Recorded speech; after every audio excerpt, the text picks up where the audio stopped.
Ada yang seru nih guys, di mana Pak Joko dan Pak Wiwi berseteru karena perbedaan pendapat.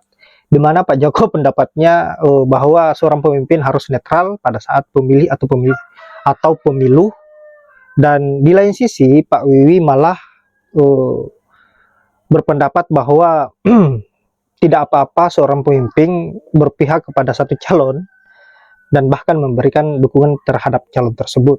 Tanpa berlama-lama, langsung saja kita simak terlebih dahulu seperti apa videonya, dan silahkan sahabat-sahabat komentari apa yang ada di isi video tersebut. Dan juga bagaimana tanggapan sahabat-sahabat terhadap komentar-komentar pedas para netizen. Langsung saja ke videonya. Semua harus netral. Harus netral. Netralitas TNI, Harus netral. Ini Pak Joko. netralitas Polri, netralitas BIN itu adalah bersifat mutlak. Jadi harus bisa menjaga netralitas. KPU juga betul-betul netral. Tidak memihak. Jangan sampai memihak. Presiden itu boleh loh memihak. Pak Wiwi. Jadi kalau mengarahkan nggak apa-apa. Jadi kalau cawe-cawe juga nggak apa-apa. Malah nyengir lagi. Karena kan di keluarga kita sendiri kan. 299 bahwa presiden dan wakil presiden mempunyai hak melaksanakan kampanye. Jelas. Adu rekam jejak, ya itu yang namanya tadi politik sontoloyo. Terus dong, tiap menit. Rakyat nggak sudi lagi bayar pajak. Kenapa nggak bayar? Alasannya, setelah bayar, duitnya terkumpul di pusat, duitnya dikorupsikan sama pejabat. Betul.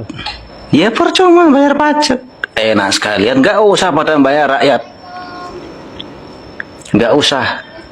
Kalau selagi pimpinannya nggak benar, nggak usah bayar pajak. Terutama saya nggak mau bayar pajak. Sorry, bayar pajak. Sorry, sorry. Nggak ada guna. Duit pajak kan itu untuk gaji pejabat sama untuk rakyat. Kok dikorupsikan? Stres. Dan juga buat masyarakat pada gilirannya nanti soon deh, mungkin dalam waktu seminggu atau 2 minggu ke depan. Sekarang bahkan mungkin udah dirasakan. Untuk masyarakat aja itu tahu, tempe, gandum itu bahan bakunya kan hampir 90%, 75-90% impor. Bahkan beras pun yang menjadi bahan pokok kita impor. Belum lagi ditambah sama kemarin climate change gitu. Jadi ada banyak faktor yang membuat ini akan bertambah mahal. Akibatnya apa?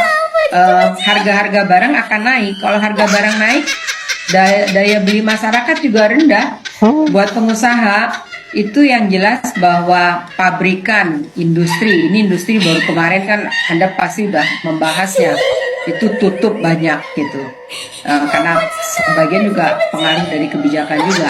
Nah, industri kita itu sangat dipengaruhi oleh faktor komponen impor gitu. Nah, bukan saja dari komponen barang-barangnya untuk spare part dan sebagainya, tapi juga bahan bakarnya juga impor gitu. Nah, kalau misalnya rupiahnya naik, pasti ini akan berpengaruh kepada kos produksi. Kemudian BI naikkan suku bunga lagi. Nah, ini kan juga kos produksi lagi. Kalau kos produksinya tinggi, kompetitif kita tuh di luar udah pasti berkurang. Nah, kemudian kita didorong sebenarnya karena memang kondisi ekonomi regional kan lagi tidak baik-baik saja begitu. Kondisi bahkan dunia juga sedang tidak baik-baik saja. Kita berharap lokal dalam negeri bisa membantu, tapi kenyataannya Perhatian nih yang masih nganggur. Jangan ngedoh-ngedoh mulu. Buat empok sama abang nih ya, mas sama mbak. Ini masih masanya 10 juta lapangan pekerjaan. Masih. Udah kebagian belum tuh 10 juta lapangan pekerjaan? Ya kan? Ini dikit lagi nih, 19 juta. Ya elah. Jangan takut. Kemarin babanya kan 10 juta tuh, udah kebagian belum? Nih anaknya nih, 19 juta. Nungguin. Kali aja kebagian. Kali kemarin nih yang nyaman ini belum kebagian. Ntar kali nih, yang 19 juta mah kebagian kali. Ya, tungguin aja ya. Oleh sebab itu mari kita camkan cara Ibrahim, cara keluarga Ibrahim memberitahu tentang perintah Allah. Istrinya tidak merengek-rengek, minta Sindiran tolonglah, halus itu kan anak kita, tolong dong. Anaknya juga tidak minta kepada ayah, minta dispensasi kepada Allah, karena engkau ini seorang nabi, masa nyembelih anak? Tidak. Siti Hajar tidak memintakan anaknya diistimewakan, si anak pun tidak mau minta dispensasi meskipun dia seorang nabiullah. Itu pelajaran pertama. Blak, awas ya kalau ada bansos. Jangan begitu, Bu. Jangan nakut-nakutin orang. Emangnya bansos ula? Emangnya bansos jahat? Masa? Awas ya kalau ada bansos katanya. Jadi kalau ada bansos gue hindarin gitu. Emangnya ular berbisa? Bansos. Jangan begitu. Lu mau ambil sendiri emang? Sakah lo. Bagi para pendukung Jokowi, pengagum Jokowi yang mengagung-agungkan, yang mendewa-dewakan, bahkan menyamakan seolah Jokowi seperti malaikat. Tolong pertanyaan saya dijawab. Semenjak Jokowi menjadi presiden sampai hari ini, per hari ini, khususnya di sektor pertanian, daerah mana yang hasil pertaniannya melimpah? Itu aja. Yap. Jadi apa yang menjadi pertanyaan Bapak yang ada di video terakhir ini, semoga ada kaum 58% yang melihat video ini dan melihat apa yang menjadi pertanyaan Bapak yang ada di video terakhir tadi, agar kiranya bisa dijawab, agar ada pembelaan meskipun itu sedikit untuk junjungan Anda, yaitu Pak Jokowi. Nah, yang tak kalah menarik juga yang ada di video pertama tadi, saya kira apa yang disuarakan para netizen kemarin-kemarin bahwa ngibulnya Pak Jokowi ini betul-betul mendarah daging, dan apa yang diucapkan sebelumnya akan berbanding terbalik dengan apa yang akan dia lakukan ke depannya. Saya kira itu fakta, dan kita lihat sendiri di video tadi. Sebelumnya, sebelum pemilihan, jauh-jauh sebelum pemilihan, beliau sangat tegas mengatakan bahwa seorang pemimpin netral, ASN netral, Polri netral, TNI netral, dan pada akhirnya apa yang dilakukan oleh Pak Jokowi 3 bulan terakhir sebelum pemilihan sangat-sangat mengerikan, menggunakan anggaran negara, menggunakan perangkat negara, dan bahkan beliau ikut turun membagi-bagikan bansos bagaimana agar anaknya bisa memenangkan Pilpres di 2024 ini. Saya kira sangat keterlaluan jika para kaum 58% melihat video ini dan belum sadar-sadar juga.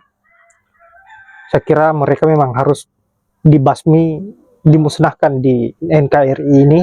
Cikal bakal kehancuran negeri ini berasal dari mereka, karena mereka ini saya kira tidak berpikir persoalan bagaimana agar negara ini bisa maju, bagaimana agar bangsa ini bisa maju, tetapi yang dipikirkan oleh mereka, yaitu 58% ini, hanya berpikir persoalan bagaimana isi perutnya dan bisa kenyang meskipun tidak menggunakan pikirannya. Yang penting mereka kenyang, karena tujuan hidupnya hanya itu. Sangat mengerikan dan lucu.